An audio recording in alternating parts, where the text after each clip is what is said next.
Hello दोस्तों, नमस्कार। स्वागत है आप सभी का हमारे इस यूट्यूब चैनल में। दोस्तों, इस वीडियो में हम बात करेंगे कि क्या मल्टीवर्स का कॉन्सेप्ट पुराणों में भी है, यानी पुराणों में जो अनंत ब्रह्मांड या जगदंत की चर्चा है, क्या वह मॉडर्न साइंस के मल्टीवर्स कॉन्सेप्ट से मेल खाती है और विद्वान इसके बारे में क्या सोचते हैं। तो चलिए वीडियो में बिना देरी के शुरुआत करते हैं और जानते हैं कि अनंत ब्रह्मांड या जगदंत क्या है। अनंत ब्रह्मांड कहने का अर्थ है कि इस सृष्टि में अनंत ब्रह्मांड फैला हुआ है, यानी कि हम एक ब्रह्मांड में रह रहे हैं और ब्रह्मांड के सीमित दायरा है।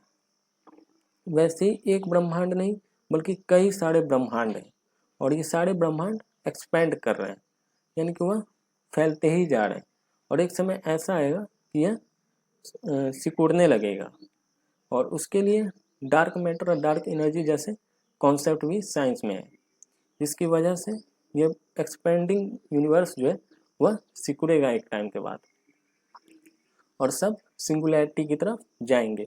अभी एक्सपैंड हो रहे हैं, बाद में सिंगुलैरिटी की तरफ जाएंगे।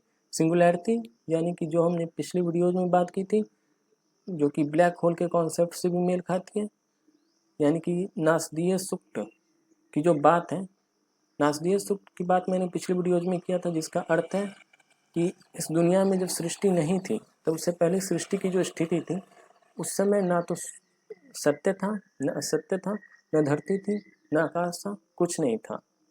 और हो सकता है नासदीय सूक्त में जो बात कही गई वही मैं आपसे कह रहा हूँ कि हो सकता है कि यह हमारे जिज्ञासा से भी परे हो कि उस समय क्या था। तो वैसी स्थिति को ही हम सिंगुलैरिटी कहते हैं, जैसा कि मॉडर्न साइंस में भी कहा गया है कि उस समय कुछ भी नहीं था, बस एक शून्य था और शून्य की तरफ फिर एक्सपेंडिंग यूनिवर्स जाएगा। तो ये कॉन्सेप्ट है अनंत ब्रह्मांड या जगदंत की।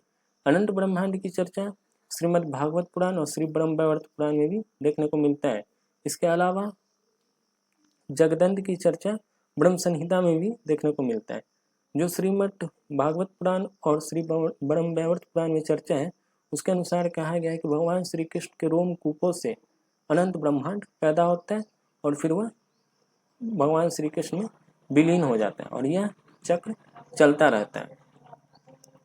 लेकिन अनंत ब्रह्मांड और जगदंत की जो चर्चा है, जो व्याख्या है, वह व्याख्या मल्टीवर्स के कॉन्सेप्ट से मेल खाती है या नहीं खाती, इसके बारे में विद्वानों का अलग अलग राय है।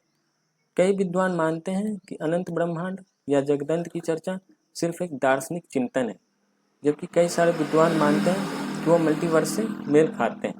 लेकिन अभी यह कहना उचित नहीं होगा कि मल्टीवर्स का जो कॉन्सेप्ट है वह अनंत ब्रह्मांड या जगदंत की व्याख्या से मेल खाता है। जो मल्टीवर्स का कॉन्सेप्ट साइंस में है दोस्तों, उसके अनुसार कहा जाता है कि इस दुनिया में अनंत यूनिवर्स है, जिस कारण हम इसे मल्टीवर्स कहते हैं। अनंत यूनिवर्स कहने का मतलब है कि यूनिवर्स की संख्याएं खत्म ही नहीं होती है, वो बढ़ती ही चली जाती है, बढ़ती ही चली जाती है, बढ़ती ही चली जाती है और अभी भी बढ़ रही है। लेकिन एक टाइम के बाद वह सिकुड़ने लगेगी, जैसा कि मैंने वीडियो के शुरुआत में भी कहा था कि वह सिकुड़ने लगेगी और वह सिंगुलैरिटी या फिर शून्य जिसे कहते हैं उसकी तरफ जाएगी। तो दोस्तों, इसका निष्कर्ष ये है कि अभी हमें कोई भी राय नहीं बनाना चाहिए कि अनंत ब्रह्मांड या जगदंत की चर्चा पूर्णतया मल्टीवर्स से मेल खाता है। लेकिन कुछ कुछ बातें हैं जो हो सकता है कि दोनों ही कॉन्सेप्ट में हो, क्योंकि जो अभी मल्टीवर्स का भी कॉन्सेप्ट वो भी अभी सिर्फ एक परिकल्पना बना हुआ है कि हो सकता है कि ऐसा हो, उसके भी प्रत्यक्ष प्रमाण नहीं है, इसमें हम पुष्टि नहीं कर सकते कि मल्टीवर्स जैसे कॉन्सेप्ट सच में है, और ना ये पुष्टि कर सकते हैं कि जो अनंत ब्रह्मांड या जगदंत की चर्चा पुराणों और ब्रह्म संहिता में है वह पूरी तरीके से मॉडर्न साइंस के मल्टीवर्स से मेल खाती है। तो इसलिए आप एक अच्छा नॉलेज के लिए आप इन दोनों के बीच तथ्यात्मक जो तथ्य हैं उसके अनुसार आप डिसीजन ले सकते हैं कि क्या सही है क्या गलत है। दोस्तों, उम्मीद करता हूँ ये जानकारी आप लोगों को पसंद आई होगी। पसंद आई है तो वीडियो को शेयर कीजिए कि ज़्यादा से ज़्यादा लोगों तक वीडियो पहुँच पाए। लाइक कीजिए कि इसी प्रकार के वीडियोज और बनाती रहूँ और कमेंट में लिखिए जय श्री कृष्ण। मिलते हैं अगली वीडियो में। जय श्री कृष्ण।